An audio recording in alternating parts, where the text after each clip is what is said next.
तो बच्चों हम स्टार्ट करते हैं।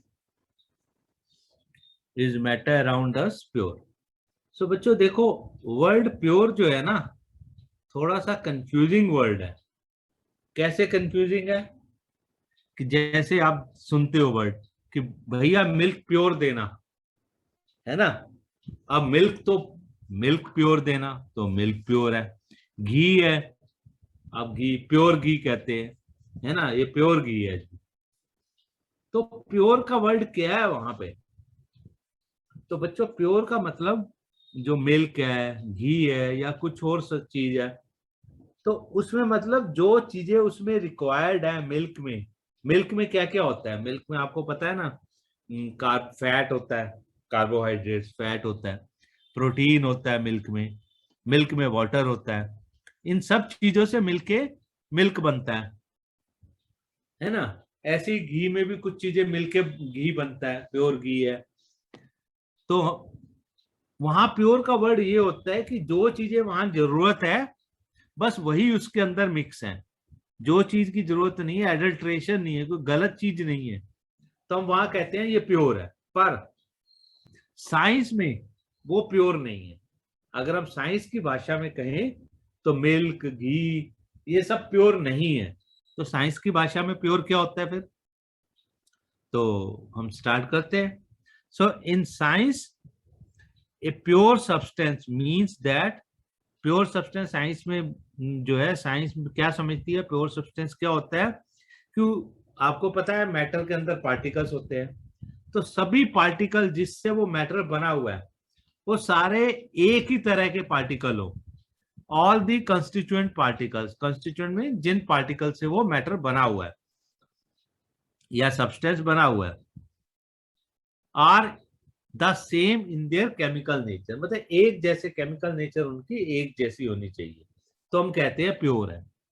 अगर मिल्क है, मिल्क में तो कार्बोहाइड्रेट भी है, फैट भी है, दोनों केमिकली अलग अलग चीजें हैं, तो इसलिए वो वहां पे साइंस की भाषा में प्योर नहीं है। हम तो उसे प्योर मानते हैं। सो ए क्या हुआ, ए pure substance consist of a single type of particle. एक ही तरह के पार्टिकल होते हैं प्योर सब्सटेंस में, अलग अलग तरह के नहीं होते। जैसे मिल्क में मिक्सचर होता है ना, फैट का, प्रोटीन का, पानी का। ओके, तो फिर ये तो हो गया प्योर सब्सटेंस जिसमें एक ही तरह के पार्टिकल हो। तो मिक्सचर क्या होता है? तो मिक्सचर का मतलब है जो प्योर नहीं है, जिसमें कुछ मिक्स हुआ है। मिक्सचर मींस मिक्स हुआ है, जो प्योर नहीं है। तो मिक्सचर क्या होते हैं? जिसमें एक की बजाय ज्यादा तरह के पार्टिकल्स हो। तो मिक्सचर क्या होता है? Mixture are constituted by more than one kind of pure form of matter, जिसमें एक तरह का मैटर ना हो, मिक्सचर में दो तीन तरह का मिक्स हो जाए, वो मिक्सचर हो गया, है ना। जैसे आप पानी में नमक को मिला दो तो मिक्सचर बन गया, है ना। पानी में आप नींबू डाल दो, लेमन डाल दो, लेमन का जूस, तो मिक्सचर बन गया पानी और लेमन का। सो वो मिक्स, उसमें क्या हुआ, दो तरह की चीजें मिक्स हो गई। सो ऐसे ही जो दूध है, वैसे तो हम बोलते हैं प्योर है, पर साइंस की भाषा में दूध क्या है? वो मिक्सचर है। किस चीज का मिक्सचर है वो दूध? वहां पे उसके अंदर प्रोटीन है, फैट है, पानी है, उन सब का मिक्सचर है। तो मिक्सचर जो होता है जिसमें एक से ज्यादा तरह के मैटर मिले होते हैं, तो उसे मिक्सचर कहते हैं। अब मिक्सचर बच्चों दो तरह का होता है, एक होमोजीनियस मिक्सचर होता है, एक हेट्रोजीनियस होता है। मिक्सचर जो है दो तरह के होते हैं, one is homogeneous, other is heterogeneous mixture. Homogeneous mean, जैसे आपको एग्जांपल देता हूं, आप नमक में, और सॉरी पानी में आप नमक मिला दो, तो पानी में नमक क्या करेगा? पूरा मिक्स हो जाएगा, मिक्स हो जाएगा ना उसमें। ऐसा नहीं है नमक अलग दिखेगा, पानी पूरा उसमें, लेमन मिला दो, लेमन जूस, पूरा उसमें मिक्स हो जाएगा। तो इसे कहते हैं होमोजीनियस मिक्सचर। और हेट्रोजीनियस मिक्सचर जो कि नॉन यूनिफॉर्म कंपोजिशन हो, मतलब जो मिलने के बाद यूनिफॉर्म ना हो। यहाँ पे क्या है? होमोजीनियस मिक्सचर है यूनिफॉर्म कंपोजिशन, कंपोजिशन में यूनिफॉर्मली वो थ्रू आउट मिक्स हो गया है, और हेट्रोजीनियस में नॉन यूनिफॉर्मली मिक्स नहीं हुआ। कैसे? आप पानी में तेल डाल दो, ऑयल डाल दो, थोड़ा सा पानी में, वो मिक्स होगा? नहीं होगा। पानी अलग दिखेगा, ऑयल अलग दिखेगा। ऑयल हल्का होता है, ऊपर आ जाएगा, उसमें मिक्स नहीं होगा। पानी नीचे रहेगा, ऑयल ऊपर आ जाएगा, क्योंकि ऑयल हल्का होता है, ऑयल की डेंसिटी कम होती है। तो ऑयल और वाटर के मिक्सचर को हम क्या कहेंगे? हेट्रोजीनियस, क्योंकि उसमें मिलेगा नहीं, आप कितना भी चम्मच से घुमा दो वो फिर अलग अलग दिखेगा। ओके, तो मिक्सचर हमने देख लिए, दो तरह के मिक्सचर होते हैं, होमोजीनियस एंड हेट्रोजीनियस। फिर बच्चों सॉल्यूशन क्या होता है? सॉल्यूशन कुछ नहीं है, ये भी एक मिक्सचर ही है। तो सॉल्यूशन क्या है? It is a homogeneous mixture of two or more सब। अगर दो या दो से ज्यादा चीजें मिला दे तो वो जो मिक्सचर बना, अगर वो होमोजीनियस मिक्सचर है तो उसे हम सॉल्यूशन कहते हैं। एग्जाम्पल क्या होंगे? नमक पानी में मिला दो, या चीनी शुगर को डिजोल्व कर दो पानी में, डिजोल्व मीन्स उसमें मिला दो, या एलॉयज। एलॉयज भी एक तरह का सॉल्यूशन है। मतलब ऐसा नहीं है सॉल्यूशन सिर्फ पानी या लिक्विड में होता है, सॉल्यूशन सॉलिड सॉलिड का भी होता है, सॉल्यूशन हवा का भी होता है। कैसे? एयर में, आपके आसपास जो एयर है उसके अंदर एक एयर नहीं है ना, उसके अंदर ऑक्सीजन भी है, उसमें नाइट्रोजन भी है, और कार्बन डाइऑक्साइड भी है। कई तरह की एयर जो है, आपके जो हवा जो हम हमारे आसपास है, उसमें कई तरह की गैसेज मिली होती है ना। तो ये भी एक तरह का सॉल्यूशन है।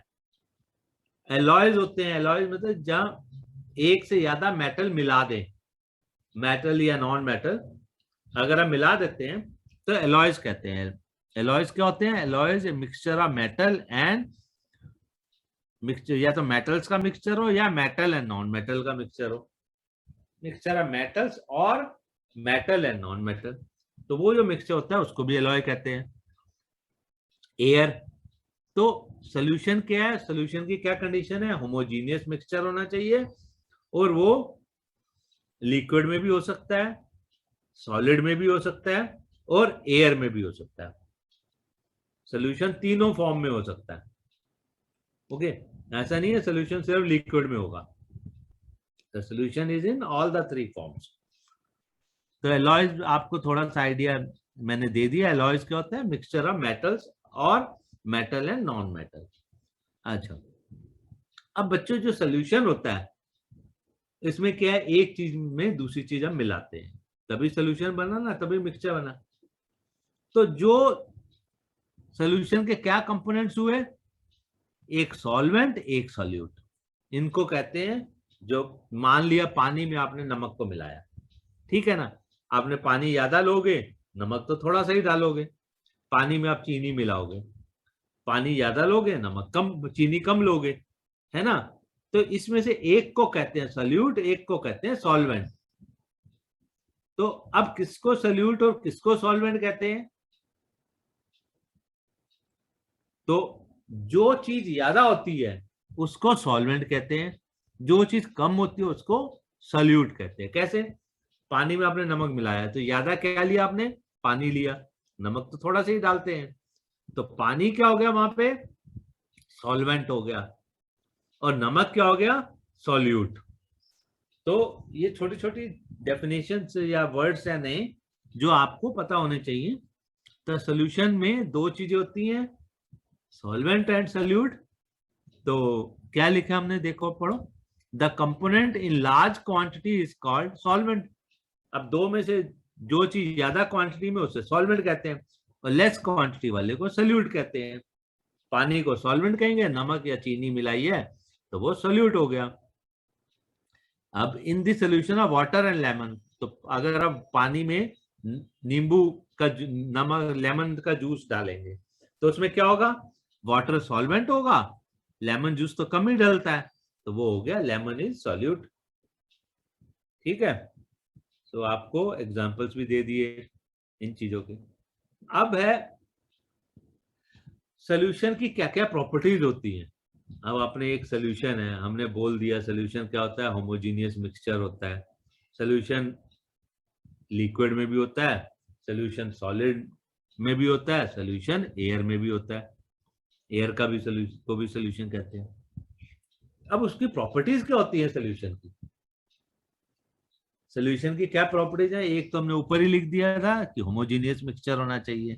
तो एक तो ये प्रॉपर्टी होगी कि solution is a homogeneous mixture, ठीक है ना। हमने लिखा था ऊपर ही सोल्यूशन में होमोजीनियस मिक्सचर जरूरी है, तो एक ये प्रॉपर्टी होगी। फिर दूसरी प्रॉपर्टी क्या है?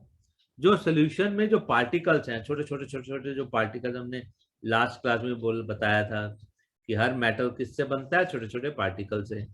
तो सोल्यूशन में जो पार्टिकल है, सोल्यूशन में एक तरह के पार्टिकल नहीं है, सोल्यूशन में क्या है, एक से या दो से ज्यादा तरह के पार्टिकल है ना। सोल्यूशन में दो चीजें हैं, सोल्यूट और सॉल्वेंट, दोनों के पार्टिकल अलग अलग हैं। तो जो पार्टिकल्स होते हैं सोल्यूशन में, उनको हम आंखों से नहीं देख सकते। आपको पानी के पार्टिकल नहीं दिखते, आपको चीनी मिक्स कर देते हैं, हमें वो पार्टिकल नहीं दिखते बाय नेकेड आई, क्योंकि वो बहुत छोटे होते हैं। पार्टिकल का साइज इतना छोटा होता है कि हमको छोटे छोटे पार्टिकल नहीं दिखते, ठीक है ना। और कितना होता है? Less than 1 nanometre. एनएम का मतलब क्या होता है? नैनोमीटर। तो मैं बच्चों यहाँ पे लेस देन 1 नैनोमीटर, ठीक है।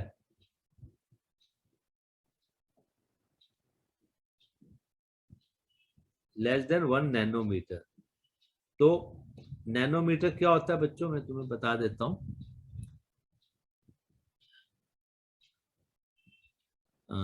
एक मिनट, इसको मैं ठीक कर दूं।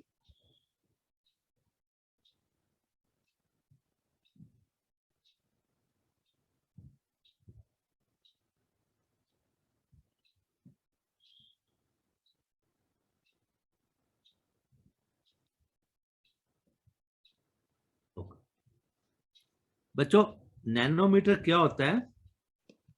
जैसे आपने और यूनिट्स पढ़ी थी ना, ऐसे 1 nm। 1 nm का मतलब हम इसको बोलते हैं 1 नैनो, NaNO, नैनोमीटर, ठीक है। और 1 नैनोमीटर इक्वल्स टू होता है 10 to the power -9 metre.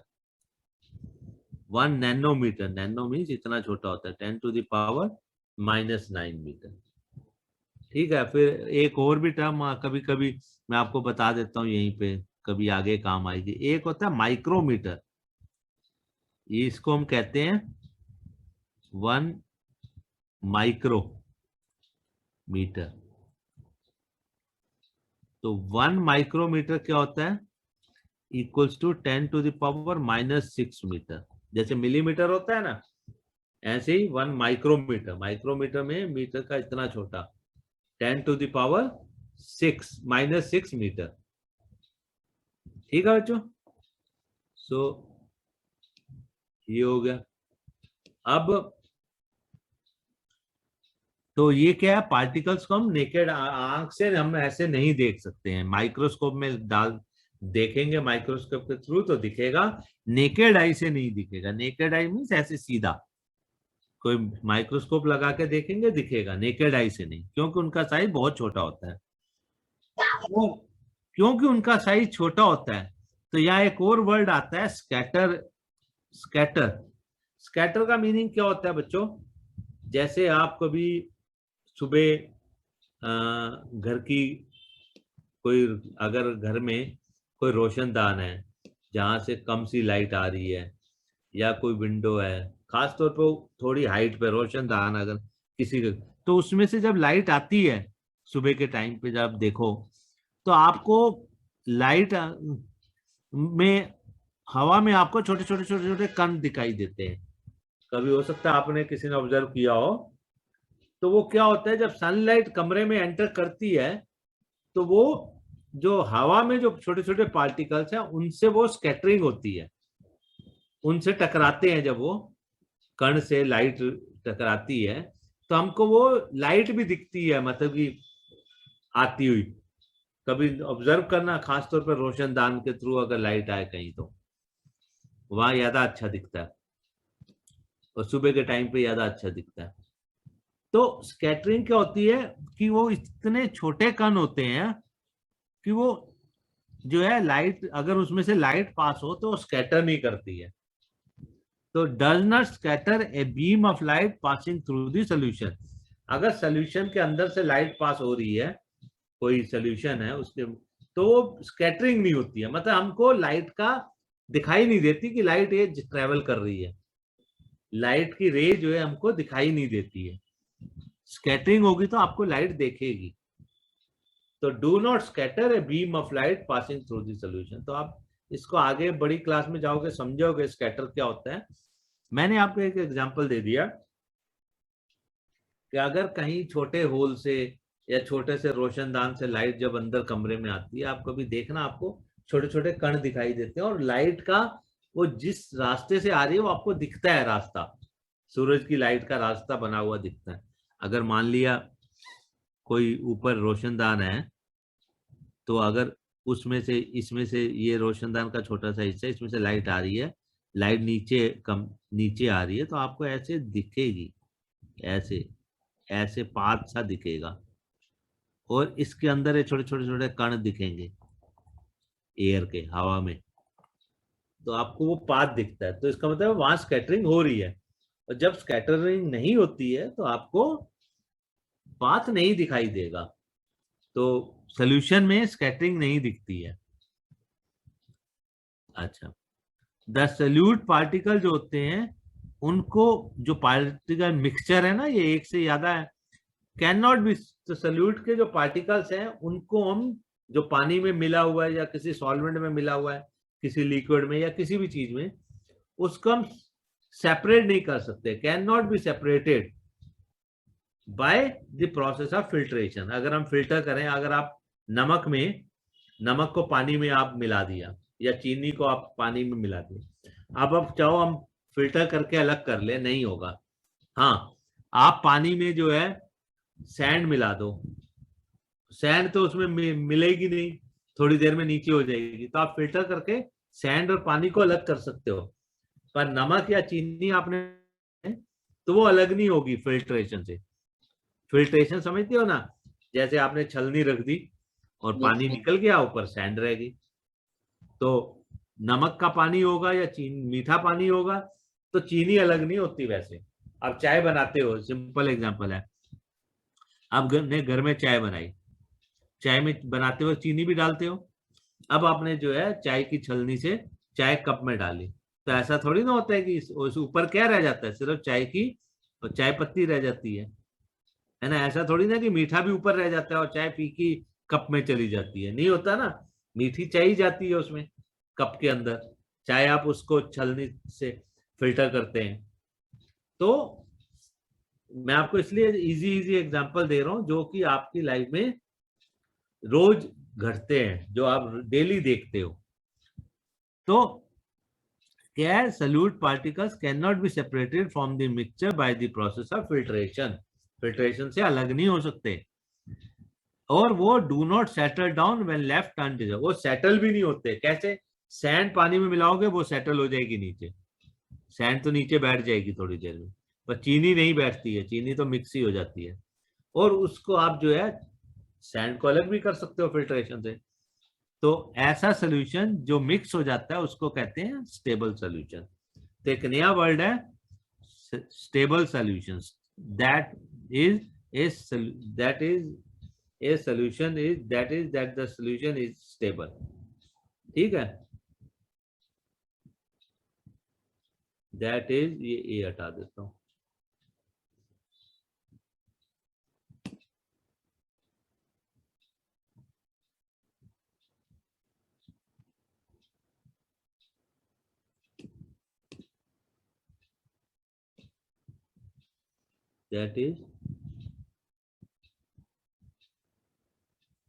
That is solution is stable.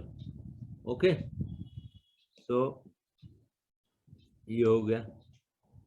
तो ये आपको मैंने बता दिया। स्कैटरिंग में आप रोशनदान में अगर देखोगे तो अगर ये आपका रोशनदान है तो ये किसका एग्जाम्पल मैंने दिया आपको, स्कैटर का। स्कैटर लिखो, स्कैटरिंग प्रोसेस को स्कैटरिंग कहते हैं। ठीक, ओके। तो हमने अब सोल्यूशन के बारे में कुछ चीजें पढ़ ली, सोल्यूशन की प्रॉपर्टीज पढ़ ली।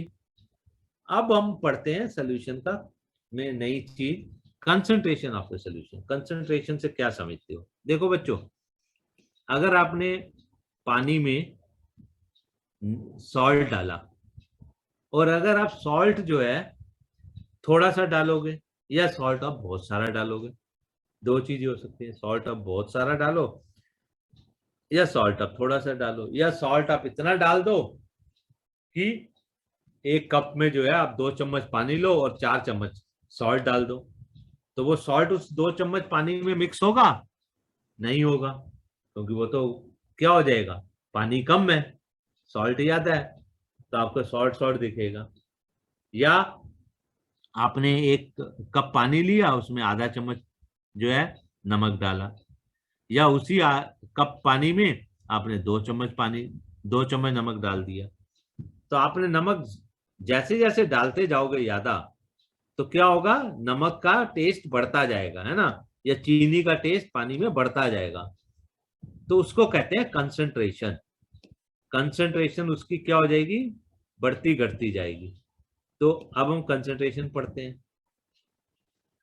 कंसंट्रेशन किस पर डिपेंड करती है कि आपने कितना सॉल्वेंट और कितना सॉल्यूट की प्रोपोर्शन है, मतलब कितना आपने, कितना अमाउंट ऑफ या कितनी क्वांटिटी सॉल्यूट की और कितनी सॉल्वेंट की है। तो the proportion of solvent and solute. Proportion का मीनिंग समझते हो ना, क्वांटिटी। प्रोपोर्शन मीन्स यहाँ पे हम क्या कह रहे हैं, क्वांटिटी। हमारे यहाँ पे प्रोपोर्शन का मीनिंग है यहाँ पे है quantity. Portion of solvent and solute can be varied. हम वेरी कर सकते हैं, हम चाहे तो कम नमक डालें पानी में, चाहे ज्यादा करें। And depending on the proportion, और कितना प्रोपोर्शन हमने डाला है, कितना हमने नमक या चीनी डाला है, ए सोल्यूशन इज डाइल्यूट, कंसंट्रेटेड और saturated.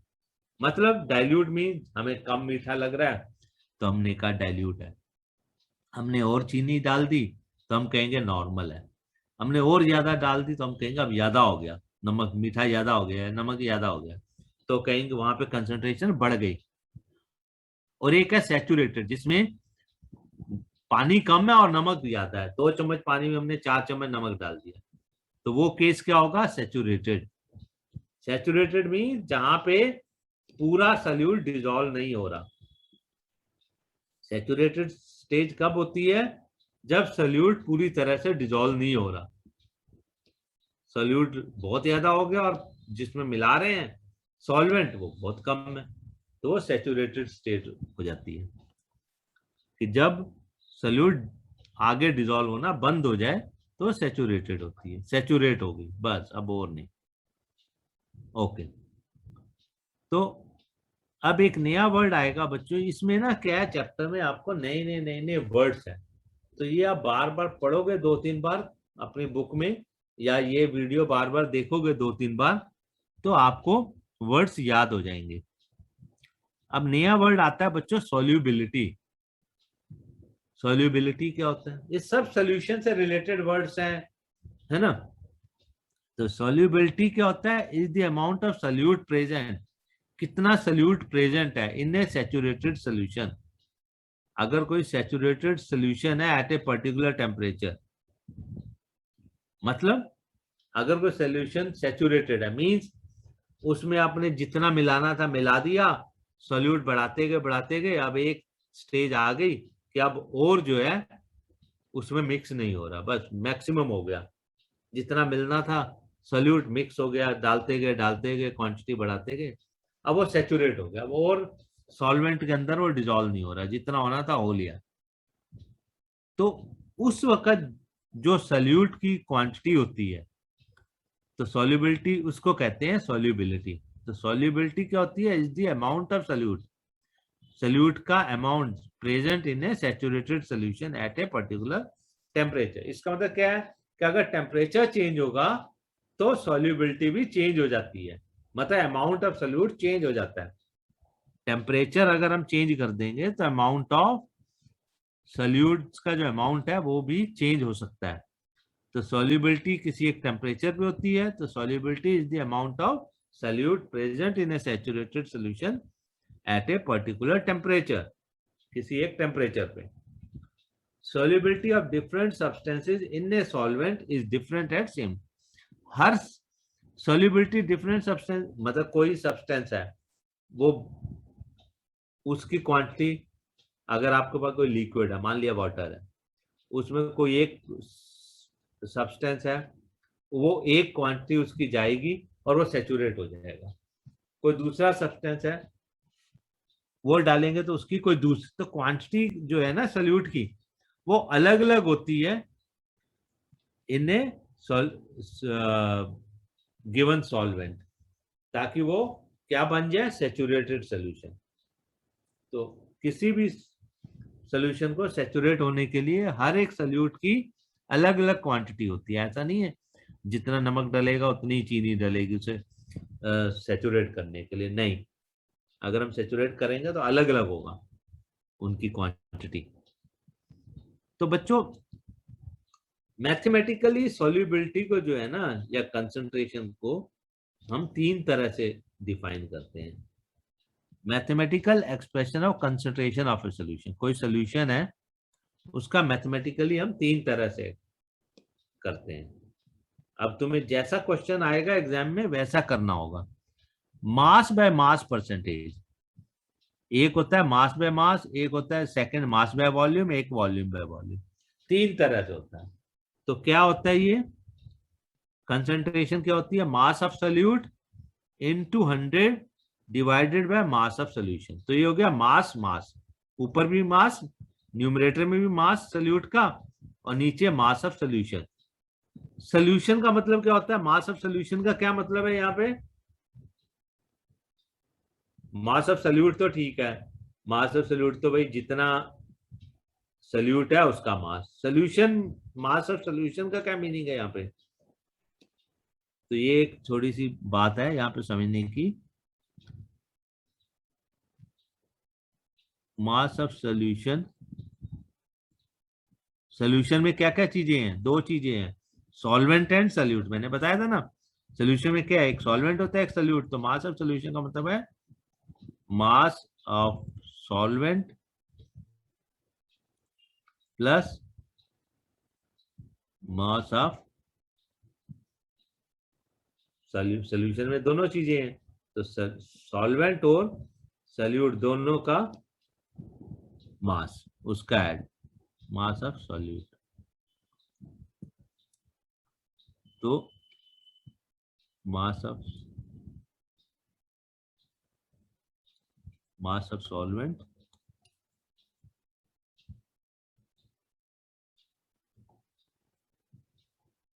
Mass of solvent plus mass of solute, तो इन दोनों का मास जब ऐड हो जाएगा तो वो मास ऑफ सोल्यूशन बनेगा। तो इसका मतलब क्या हो गया, न्यूमरेटर हमेशा डिनोमिनेटर से कम होगा। मास ऑफ सोल्यूट, ऊपर तो मास ऑफ सोल्यूट है सिर्फ, और नीचे क्या है डिनोमिनेटर में, मास ऑफ सोल्यूशन, मतलब मास ऑफ सोल्यूट एंड सॉल्वेंट। तो नीचे वाला डिनोमिनेटर हमेशा ज्यादा होगा। अच्छा, एक होता है मास by volume, mass by volume percentage. Percentage का मतलब है इनटू 100, इसलिए किया, परसेंटेज है ना इसलिए 100 से मल्टीप्लाई है। परसेंटेज निकालते हैं 100 से मल्टीप्लाई करते हैं ना, जैसे आपको 100 का परसेंटेज निकालना हो, या आपको 4% ऑफ 200 निकालना हो, तो आप क्या करते हो, 4 divided by 4 200 divided by 100 into 200 करते हो ना, करते हैं ना, है ना, सॉरी 4% 4 के नीचे 100 आएगा, 4/100 मल्टीप्लाई बाय 200। हाँ 200 divided by 4 into, sorry 200 divided by into 4 करते हो ना, 8 आता है। तो वहां 100 से करते हैं ना परसेंटेज निकालने के लिए परसेंट, तो ये तो परसेंटेज है। तो जैसे, अच्छा फिर आप इसको ऐसे करो कि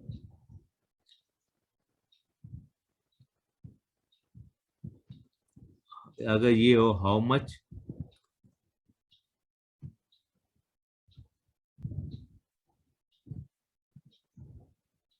परसेंटेज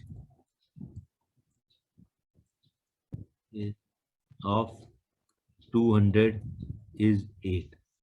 8 जो है 200 का कितना परसेंट है?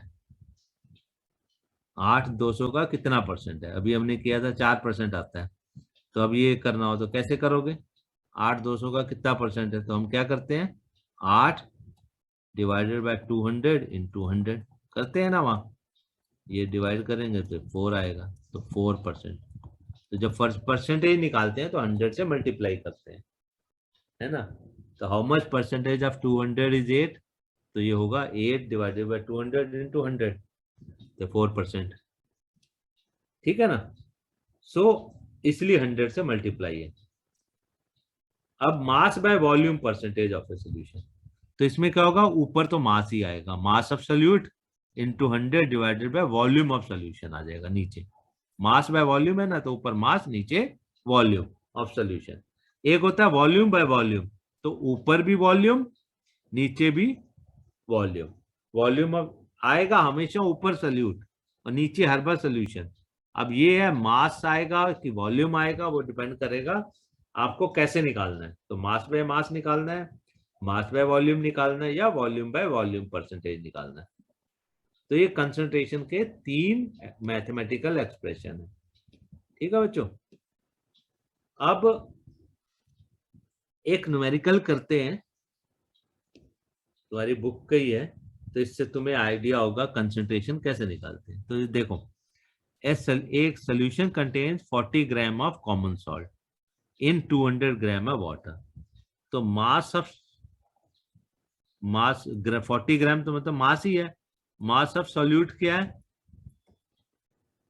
मैंने बोला जो कम क्वांटिटी होती है वो सोल्यूट होता है, और एक है मास ऑफ सॉल्वेंट। दो चीजें होती हैं सोल्यूशन में, है ना। तो जो कम, तो मास ऑफ सोल्यूट क्या है? 40 ग्राम। और सोल्यूट है क्या? Sodium chloride, common salt. यहाँ पे क्या है? कॉमन सॉल्ट है ना। और ये है 320 ग्राम सॉल्वेंट, ये वाटर है। ठीक है। अब आपको क्या करना है, calculate the concentration in terms of mass by mass percentage. Mass by मास, तो आपको मास बाय मास परसेंटेज निकालना है। कंसंट्रेशन या mass by mass, mass by mass percentage of concentration equals to क्या होगा, मास ऑफ, क्या फॉर्मूला मैंने बताया था, मास, मास बाय मास है तो ऊपर नीचे मास होगा। तो मास ऑफ सोल्यूट, ऊपर सोल्यूट ही होता है हमेशा, ऊपर मास of solvent, mass of solution, नीचे मास ऑफ सोल्यूशन इनटू 100। ये तो है हमारा फॉर्मूला। अबे हमारे पास मास ऑफ सोल्यूट तो है। अब मास ऑफ सोल्यूशन, तो मास ऑफ सोल्यूशन मतलब सोल्यूशन में क्या चीजें होती हैं? सोल्यूशन का मतलब है सोल्यूट प्लस सॉल्वेंट, है ना, दोनों का मास। तो ये क्या होगा, 40 प्लस 320, है ना। सोल्यूशन में तो दोनों चीजें हैं। 40 प्लस 320 इज इक्वल टू 360 360 ग्राम। ग्राम। तो अब मास ऑफ सोल्यूट कितना हो गया, हमें 40 ग्राम है, और मास ऑफ सोल्यूशन 360। तो इंपॉर्टेंट क्या है, सोल्यूशन में आपको सॉल्वेंट और सोल्यूट दोनों को ऐड करना है। गलती ना कर देना, सिर्फ सॉल्वेंट लिख दोगे तो क्वेश्चन गलत हो जाएगा। तो इसमें सोल्यूशन में दोनों चीज ऐड होंगी। इंटू 100, तो ये हो गया 100/9, तो ये कुछ हो गया 11, अप्रोक्सीमेटली 11%, है ना। सो ये आपका क्वेश्चन हो गया। तो इसमें इंपॉर्टेंट क्या आपको, देखो मास बाय मास परसेंटेज तो पूछ ही रहे हैं क्वेश्चन में, तो हमें मास बाय मास निकालना है, तो फार्मूला हमने लगाया। इंपॉर्टेंट सिर्फ एक चीज है कि सोल्यूशन में हमको, बच्चे कहाँ गलती करेंगे, ये मास ऑफ सोल्यूशन में सिर्फ सॉल्वेंट का लिख देंगे, पर यहाँ पे सॉल्वेंट के साथ सोल्यूट को भी ऐड करना होता है, तभी सोल्यूशन का मास बनेगा, ठीक है ना। सो बच्चों इसको जरा अच्छे से कर लेना, आपके पास 2-3 दिन का गैप भी है नेक्स्ट क्लास से पहले, और आप इसके, क्योंकि थ्योरी पार्ट याद है इसमें, तो आप इसको बार बार पढ़ोगे तो याद होगा, नहीं तो भूल जाओगे 2 दिन बाद क्या क्या सीखा, क्या क्या पढ़ा, तो फिर कोई फायदा नहीं होगा। तो इसलिए आप इसको देख लेना, ठीक है, और पॉज करके अपना कॉपी करना हो तो कॉपी कर लेना पॉज करके, ठीक है ना। ये तो पॉज करके अपना नोट कर लो जो जो है, फिर आप क्या कहते हैं, समझ लेना और स्टडी कर लेना इसको, ठीक है। तो मैंने, चलो बच्चों, ओके देन बाय, पढ़ते रहो, और जो भी कुछ प्रॉब्लम क्वेरी हो तो मुझे लिख देना स्टडी कॉर्नर में, और आपको समझा दिया जाएगा। Thank you, sir. Have a nice day. Bye.